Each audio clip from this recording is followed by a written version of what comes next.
Okay, so I come right back in here to do the story about the Thanksgiving. Now, he had told me this story about the dinner and everything, and I told him I just wasn't going to take part in a big meal, cooking a big meal, because I didn't feel like, for one thing, I didn't feel like spending my days off working at home, cooking and cleaning. And no one was going to come anyway. I knew none of his family was going to show up, and I didn't feel comfortable inviting my family at that time. Had this situation not taken a turn for the worse, I might have. But the night before the Tuesday before Thanksgiving. This was like a week after this incident with the ex had happened. The Tuesday night before Thanksgiving, he's at work, and he messages me, and he says, I just got invited to come to my brother's home for Thanksgiving. I knew he had several brothers here, and I knew he had several brothers in another state, and I didn't know. And I said, well, are you going to go? And he said, yeah, I talked to my child, and the two of us are going to go spend Thanksgiving weekend with my family, and I'm going to go and see my mom. Well, I'm sitting there kind of like, he knows I'm not doing anything for Thanksgiving, and I'm like just kind of waiting, I guess, like a dog in the yard waiting for a bone. And I'm waiting to see if he invites me and says, I'd like for you to come with me to meet my family. No, nothing. Chirp, chirp, crickets, I'm just sitting there.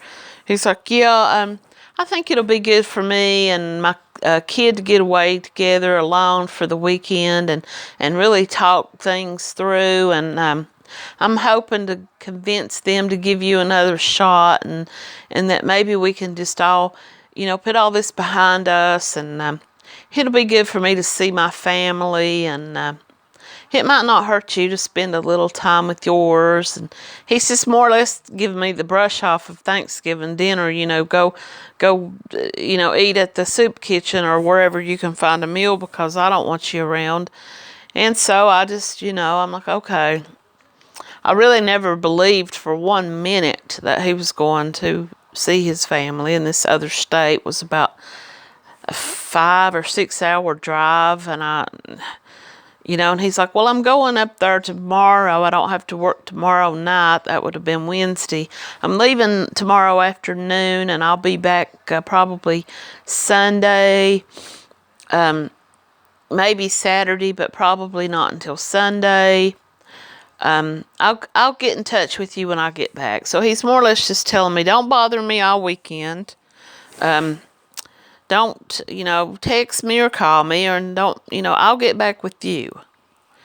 So the next day, Wednesday, I had to work, and a friend of mine, asked me what was I doing for Thanksgiving dinner, and I said, I don't really have any plans. The family I worked for had invited me to come and eat with them, and I was considering it. My family wasn't doing anything.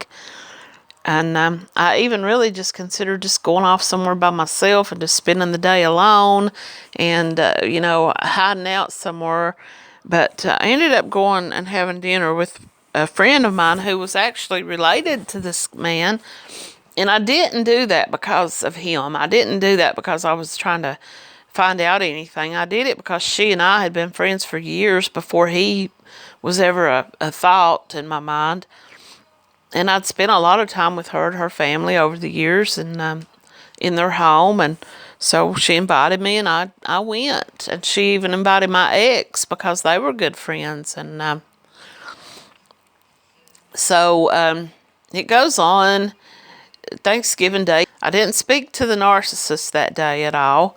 But I'm there at the home, and, I had her time during the day. She and I were alone in the kitchen. I'm helping her clean. And so she just comes right out and says, why aren't you and him together today? What's going on? And I said, he lied. I knew he was lying. I knew he was lying through his big, ugly, fat face. But I was talking bad about him. But anyway, I just said, he told me some big story about how he's going to his relative's home in this other state, and he's going to be gone the whole weekend. She starts laughing. She's like, yeah, that's a lie. You know, he doesn't have anything to do with those guys.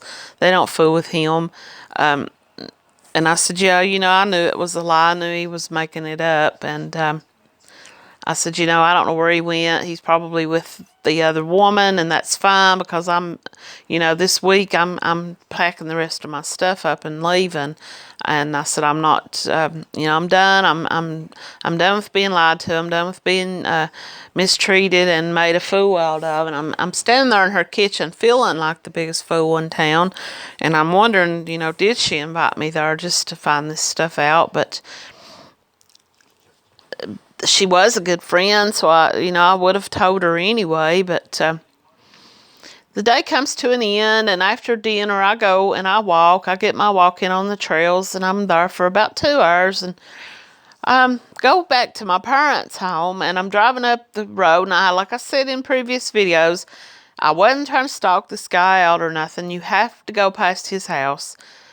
In this town, there are only one way around back to my home, and I would have had to have gone 20 minutes out of my way, and I could have done that, but I didn't want to, so I just gone up the road, and there sits his truck and her car at his home, plain as day in plain sight. And I guess that was just his way of saying, you know, I know you're going to see it, and I'm not trying to hide it. And, you know, I lied like a dog, like I've done for the last 40-some years of my life. And, you know, I'll make up another lie to cover this one up. And he did.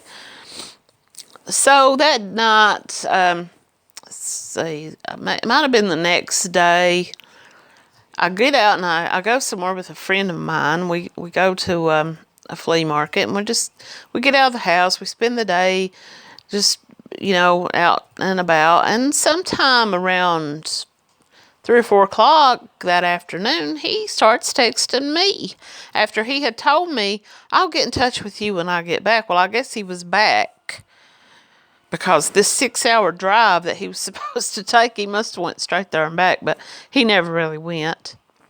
But anyway, he'd spent the day, Thanksgiving Day, with his other woman and in his home.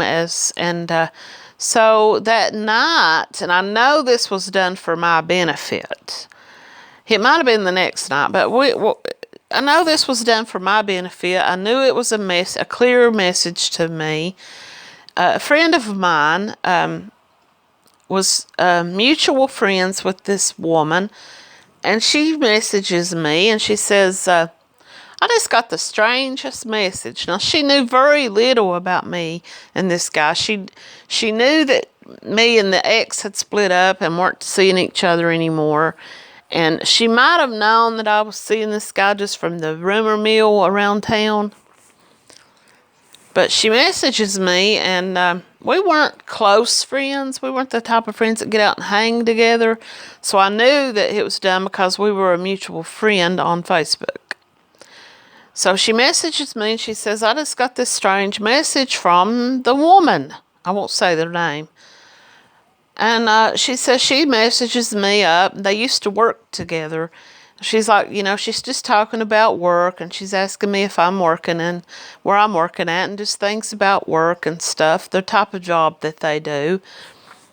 And then she says all of a sudden, she just said, well, I just asked her, you know, just to be friendly. She just said, I asked her, how was your Thanksgiving? And she said, yeah, it was good considering everything that's been going on lately. She said, I've had a lot of trouble here the last few weeks.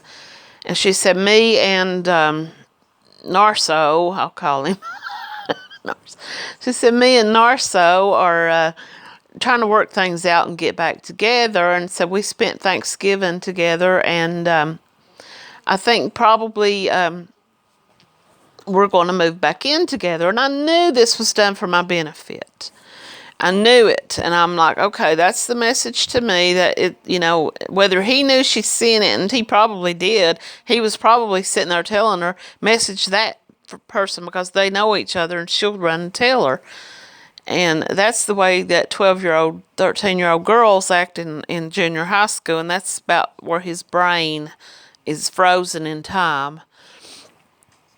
But anyway, I took the message and I said, okay, you know, I've got the message now and I'm done. Of course, he's wanting me to come by that day. Where have you been all weekend? I've been waiting on you to text me and wondering how you were and how your Thanksgiving. And he's just acting like, you know, Mr. Friendly Paints. And of course, he was Friendly Paints because he wanted some. And he was, you know, I knew. And I didn't go there, but I did tell him, I said, and I still had his house key. So just to get him to have to admit something to me, I said, I'm going to come by about 6 tonight after you leave for work and get the rest of my things. Where are they? He's like, no, don't come by here and get your things. This is not over. Are you telling me that this is over? Do you want us to break up? Are you breaking up? Where's this coming from? I don't want you to move out. I don't want you. I said, move out. How can I move out of a place I'm not even living? I said, I've not even slept in your home in about a week now. So what's that, moving out?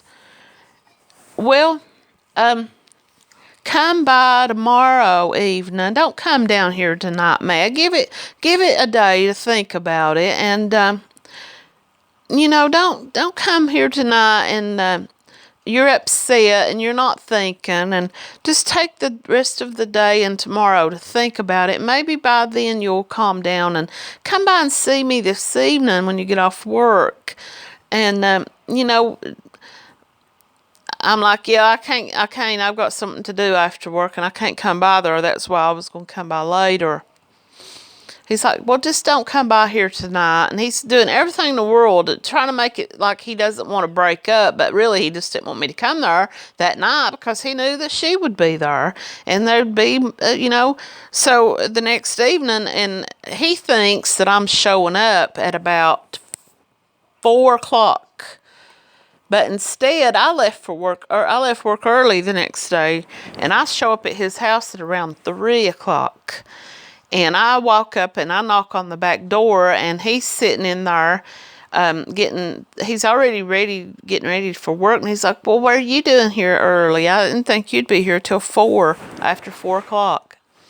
I said, I came to get the rest of my things. I had gotten a friend who let me use their vehicle that had a truck bed, so I could get my tables and things. And I said, they were going to come by here with me, and I was just going to make sure that I could get into the house and everything tonight because I was going to come by here later and get my tables and things. And he said, now listen, I don't want you bringing nobody here to my house. I don't want nobody coming here that I don't know. And he said, you can take what you can carry out, like your clothes and stuff, and I'll bring the rest of it to you. And I'm running out of time, so this is going to have to be continued in the next video, and I'm really sorry about that.